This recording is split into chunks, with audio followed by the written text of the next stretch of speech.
Hey friends, if you encounter the error couldn't mount file, sorry there was a problem mounting the file, then please watch this video. I will guide you through the resolutions.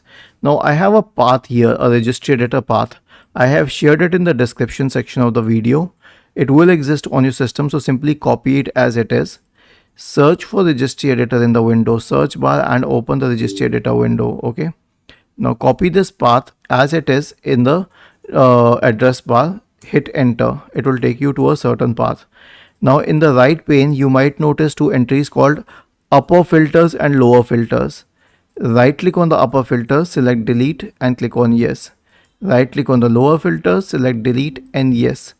Once this is done, restart your computer. Right click on the start button, select shutdown or sign out and then select restart. And once you restart your system, this problem will be fixed and you will be able to mount the file and you won't face the issue again. Was this helpful? If yes, then please subscribe to the channel. If not, then let us know in the comment section of the video on how we could help you further. Thank you for watching this video and have a nice day.